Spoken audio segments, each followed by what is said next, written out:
Hey guys, welcome to another video. Today we are finally doing the deck building demo with Zendikar Rising cards. Standard's been pretty awful if I do say myself, but finally we got those good bans, and now we finally have a pretty decent standard format. So I figured it was a good time to do that.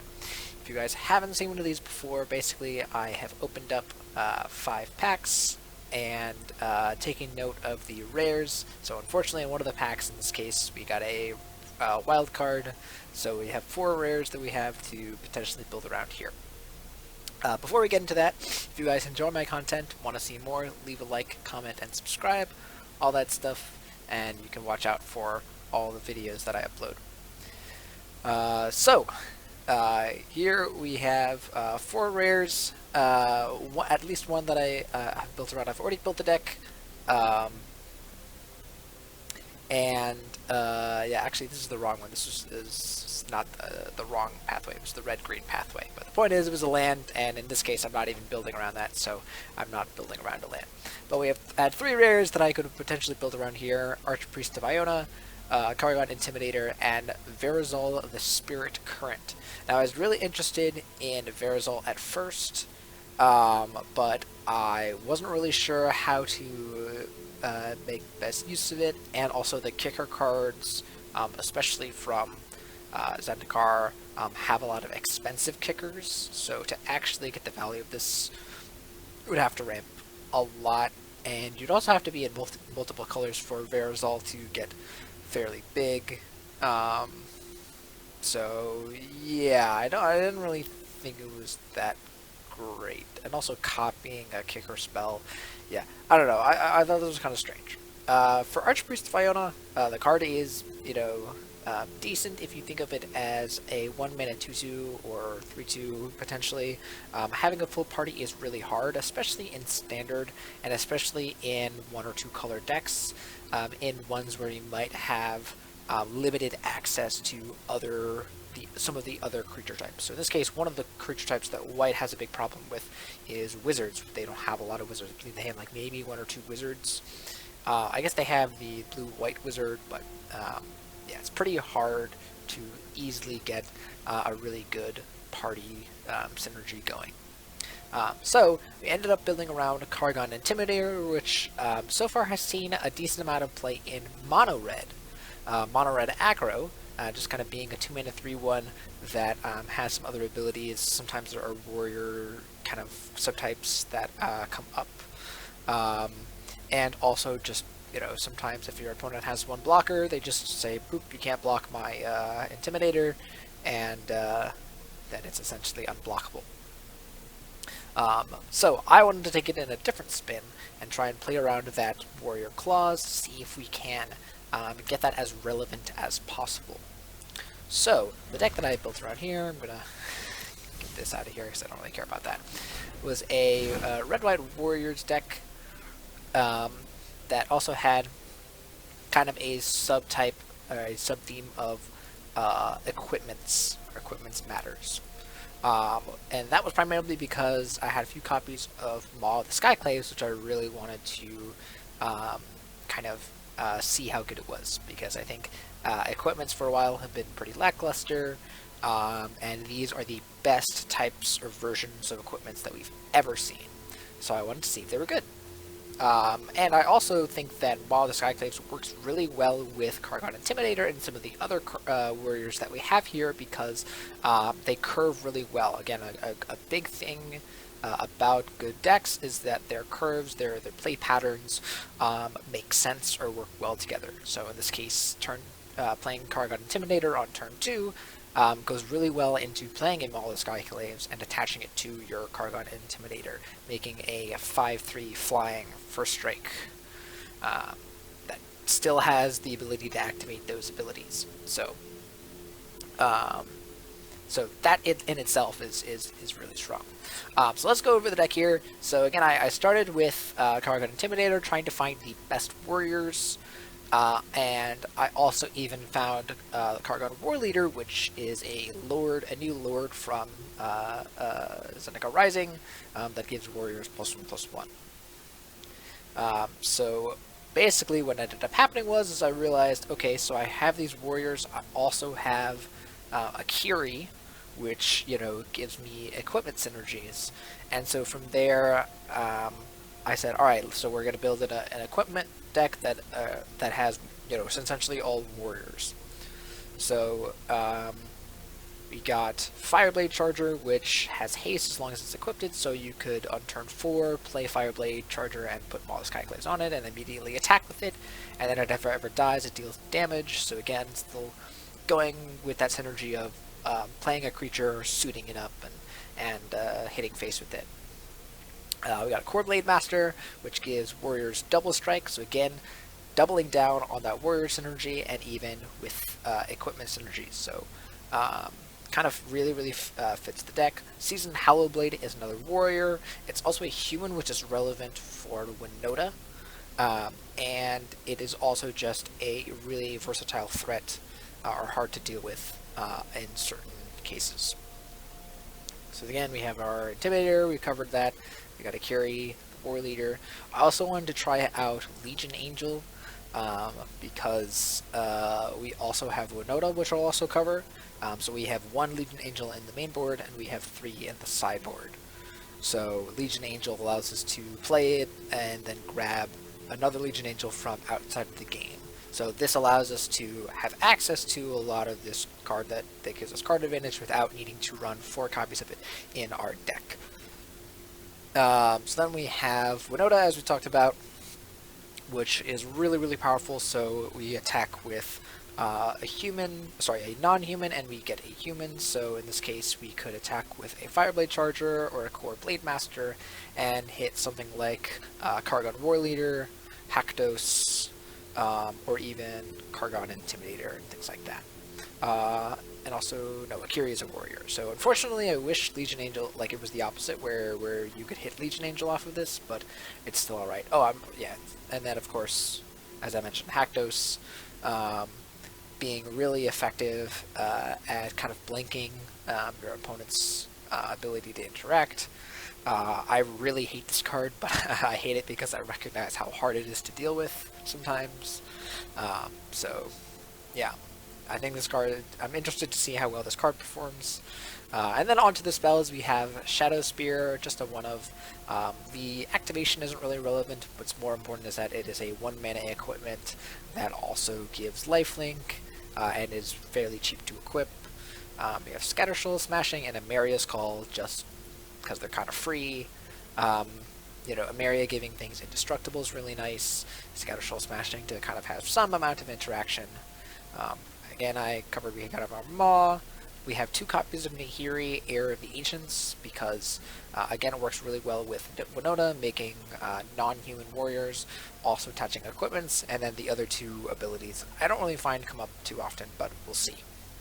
And then, of course, the main staple equipment, Embercleave. If we attach this onto something, it is almost always going to survive and put lots of pressure onto our opponent. Nothing notable about the lands here. We have the Temple of Triumphs over the Triomes, just because I feel like the Scry is more relevant, and we're not really going to want to spend 3 mana on cycling. And, you know, Fabled Pass is just for deck thinning. So that is the deck. That was kind of my justifications for, you know, kind of how I went through and kind of deciding. Again, I really noticed during deck building that the 4-drop slots were kind of getting kind of wonky. That's why I made the decision to only run 1 Legion Angel in the main deck instead of maybe putting 2 Legion Angels in there, and really trying to double down on the 2 and 3 drops and make sure that the curve is pretty good. So as you can see, the curve looks pretty nice here, having lots of 2 drops and then a couple 3 and 4 drops. And then our 6 plus drops don't really exist because Embercleave's not going to cost 6 mana, and we're not really going to be casting Amaria's Call unless it is very necessary. So yeah, let's go ahead and get into our standard ranked here and see how well this deck performs. I think it's going to perform pretty well. You know, I don't think it's top tier, but I definitely think that if you're like, I really want to play a Red White Warriors deck, or sorry, some kind of equipment deck, or some kind of you know, Nahiri, Akiri, or any of those kind of cards, Kargan Intimidator, right? These might be a good opportunity or a place to play those cards. Alright, so here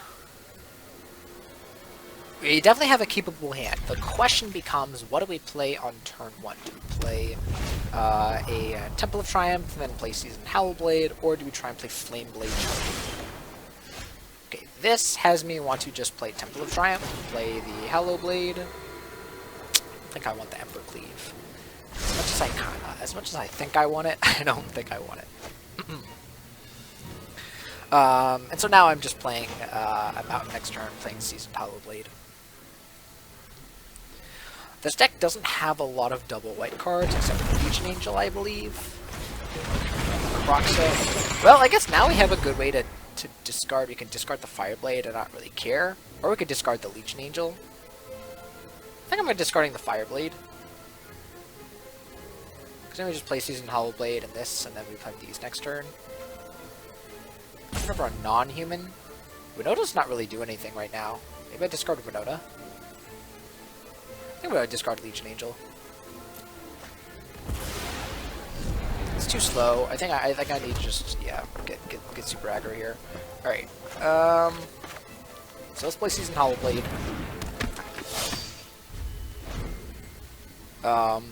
We're gonna hope that they don't have something that targets it, because I'm not really sure what I would do. I guess I'd probably discard Winota. Maybe I'd discard the Fireblade Charger or the Blade Master, but ooh, they have a tap land. Very nice.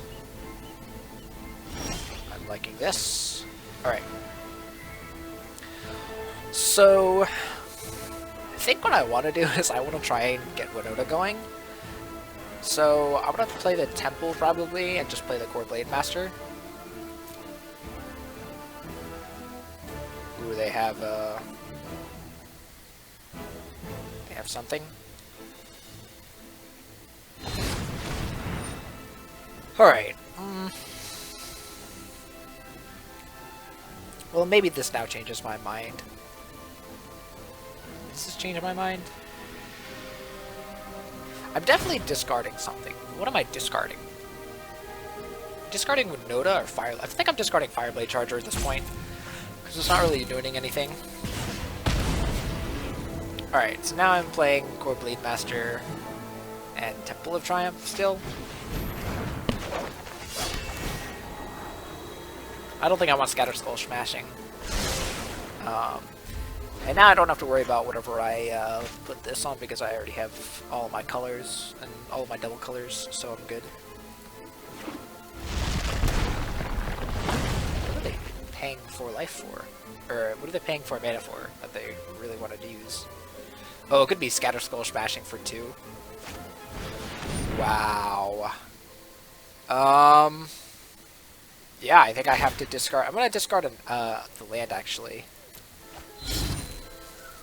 I think they sensed that, like, Winota was coming. Alright, actually drawing out a second War Leader here is actually pretty nice. Just get a thick board to start beating down.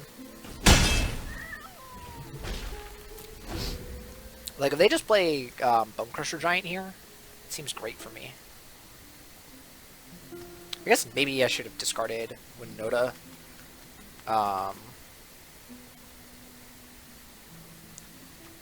I don't know. That's a tough call, especially now, because now I just have nothing to work with Winota. I think that's one of the things, is that this deck doesn't have a great sack a dude. I didn't know Rank was range decks as much. Kind of seems odd. Each player discards a card. Yeah, that's actually fine now, because now I can just discard this Winota.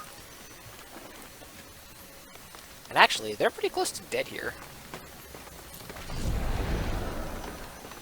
Oh, they are making me sack a creature. Alright, well, we'll sack the Warrior Leader, I guess. It's kind of weird. Alright.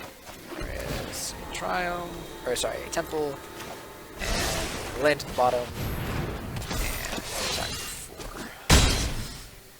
So now they're really in a pickle because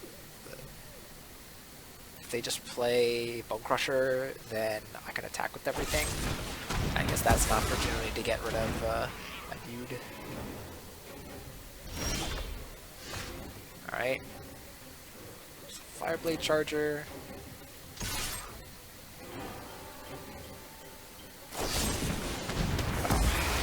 All the removal. I think at this point, drawing Maw would be like the best. But they have Croxa mana. They have Croxa now.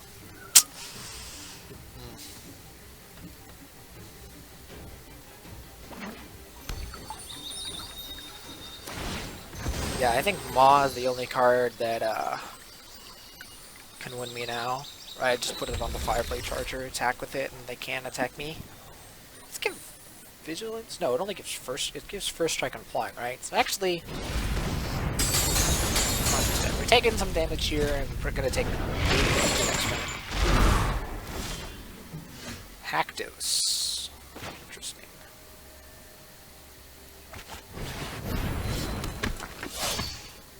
Has protection from each converted mana cost other than 3. So, right, so he can't attack. If he deals damage, he can't attack me. Yeah. Oh, he does have a 3 CMC. That's kind of funny. Oh, he's got 2. Right, he's got Bone Crusher. But he can't attack me with Croxa.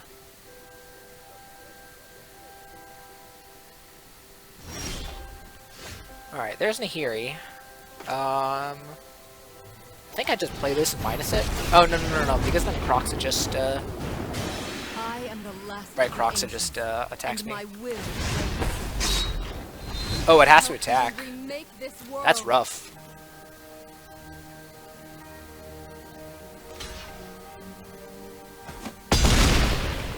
That's really unfortunate. I didn't realize that. That doesn't really change my play at all, but, ooh, he has to exile something. Yeah, so now he can't even get the Ox. That's really funny. Alright, what to do here? So the question is, where does he attack with the Croxa and Bone Crusher? Both at Nahiri. Do I have to double block? I think I do. I think I need to keep Nahiri around. Steal one there. Oh my goodness. Give me something. Oh my god, there's the Maw, finally. Oh my god, and I have to... Oh, I should have saved the land. It doesn't really matter. I think I'm dead. Yeah, wait, I'm just dead. I'm just dead. Alright. So... yeah, I don't think this deck is ever beating the top tier deck in the format. I just don't think that's ever happening. They had tons of removal, and they just had threats that we couldn't deal with. Yep. There's a reason why that deck is the best in the game right now. All right. Oh my god, this hand's great. Okay. So we can play my favorite thing about this is playing Coreblade Master on 2, and then so play this first. Yeah, I'm fine playing that. And then so we can go 2 and 3. Yeah. And wall, then keeper. That's fine.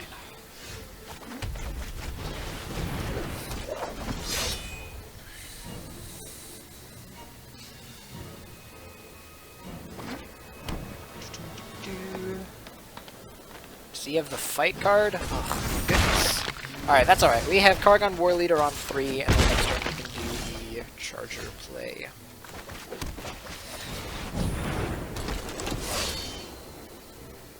It's really annoying. That's okay. Zeus? Sure. Alright, ready for the power play here.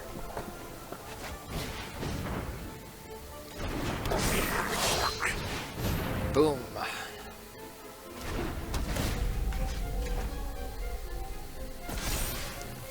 And I'm fine just shipping both here. Putting some pressure on them.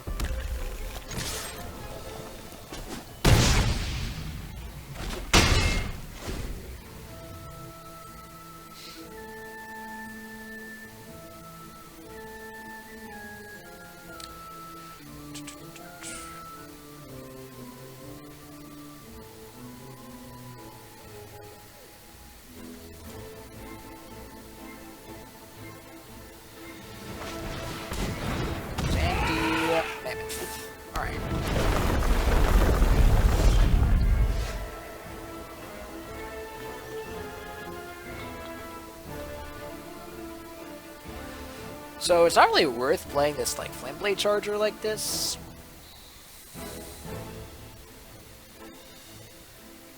I just ship, like, just ship it again, right?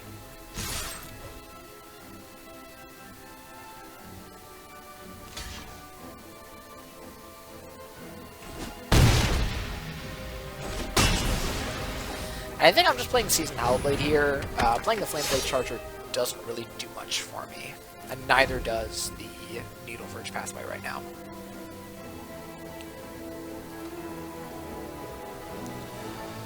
So the Skews can become a 4/4, so I'm not blocking the Skews.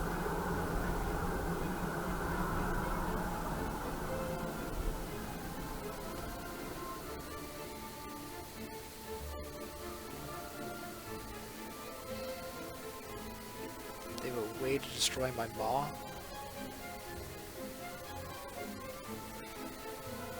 I'd be really surprised if they had any kind of equipment or enchantment, or sorry, artifacts. Excuse me, ugh, artifact removal in their main deck. I guess it's possible. They're just dealing 3 to this. Sure. Deal 3 to something. We deal 3 to the Skews, prevent them from getting a big threat and gaining life. I'm down with that. I'm down with that.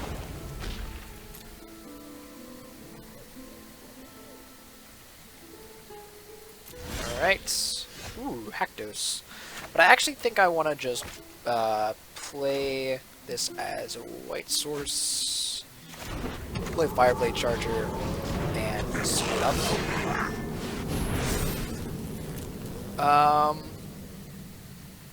I think I'm actually not attacking the Seasoned Howlblade because I don't really want to trade for the Edgewall Keeper, and I don't really want to discard Haktos. I think that's a losing play if they somehow... Yeah, you know what? I'm actually going to let this go and then just play Haktos. That's totally fine. Because now if I attack with the Fireblade Charger, bring them to 3, they don't have a lot of ways of getting life besides Scavenging Ooze. And then, please don't be 3. Please be like 4. Oh! What? Called it. So now none of these can attack. I don't even know what would be for CMC in their deck that would interact with this. I guess actually another thing about Scatter Skull Smashing would work.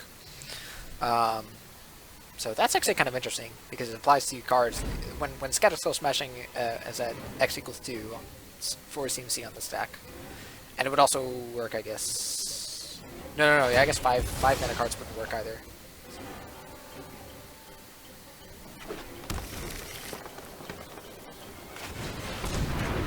Ah, of course, questing this. Of course. No blocks.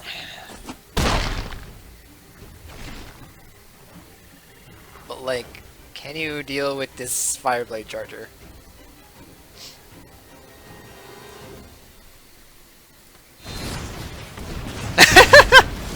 You know, you gotta appreciate the humor there. You know what? I appreciate that opponent. I appreciated that. I did appreciate that.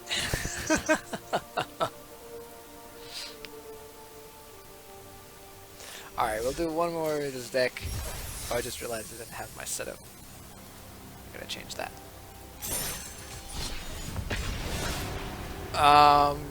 Yeah, so I really, you know, wanted to kind of make an aggro deck, but the issue is that there's not really a lot of good removal for that besides Scatter Skull Smashing and Nahiri in this case. Like, I couldn't make room for Bone Crusher Giant, unfortunately. This is a clear mulligan. Get this hand away from me. Alright, this hand is much better. I think we're putting Scatter Skull Smashing? Because then we have, like, 1 and 2, and then we have Nahiri for a good 3 mana play. Yeah, that seems right. Alright, let's play Fireblade Charger, has our 1-drop. Ooh, Mori. So I'm assuming that this is just, mutate. Yep. I had it. Alright, I'm gonna play this as a white source. Let's attack. Try and bluff our opponents. Got him. Always do that. Always do that. Alright, so what do they got? Lycian Caryatid. Interesting. Alright, I'm gonna play Fabled Passage here. And I think I'm just attacking first. Because if they just want to block with their Caryatid on something. Yeah, that's what I thought. That's what I thought. Yeah, you're not going to block. That's what I thought. Chicken. And so now we have Kargan Intimidator, 2 Kargan Intimidators, which could potentially go well with each other. But what is our opponent mutating? Sure. It's actually perfectly fine. They gain some life, and they get a counter. Alright. I'm getting a white source here. Just to, actually, no, because if I draw Ember Cleave. Okay, I did not draw Ember Cleave. So I think I'm just activating each of these guys, right? Just saying, target creature becomes a coward, and then swinging all. Sure. And then I play another Kargan Intimidator. This might be a Kargan Intimidator game. Holy moly. Because if I can now... I didn't realize that kind of synergy with itself, because now I can make each of these creatures a coward. So he gains some life. He goes to 11. I sack this. If I attack... If I do on him, actually, this kind of helps me. Yeah, I think I just have lethal, right? Because now I can just... say this is a coward. Give one of these +1/+1. And isn't this just lethal?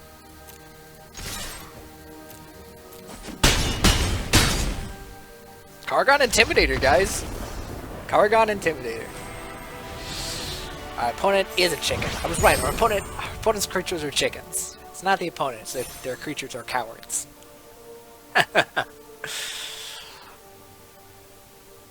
Alright, I think that's a good place to end the video, showing off Kargan Intimidator's power there. Holy moly, I did not, you know, I got really nervous when our opponent, you know, started mutating stuff. But since they only had a few creatures, Kargan Intimidator, drawing all 3 of them, you know, we were just able to say, nope, you're a coward, and then it applied to all of our warriors, including the Fireblade Charger. So... you know, that effect became much more powerful the more warriors that we had, and the more Kargan Intimidators that we had in general. So yeah, that is the deck that I built around Kargan Intimidator. Saw both that Kargan Intimidator was a great card in and of itself, using all of its different abilities, and kind of being a good aggro card, while also just being, you know, a good theme with our warriors, with Kargan War Leader, you know, Core Blade Master, the Fireblade Charger, right, all of that, and then kind of going with that synergy, kind of tapping into the kind of theme that Zendikar Rising has of equipments, and using both of those. So I really like how the deck kind of has a lot of moving pieces. Again, you had the warrior synergies, you have the equipment synergies, and then you just have some stuff that's just all around good, like the Kargan Intimidator, Winota, and Legion Angel as well, just kind of being thrown in there. So yeah, that's the deck. That's going to do it for this video. I hope you guys enjoyed watching this and seeing kind of how I went about building this. I think this is going to be better for, you know, focusing more on the building instead of opening the packs and talking about the rares. So if you guys enjoy this content and like the way this video is made, leave a like, comment, and subscribe. All of that stuff. I do lots of content on Arena like this, lots of deck techs as well, and different kinds of things. So look out for all of those. You know, I do upload regularly, frequently. Yeah. So I will see you guys next time.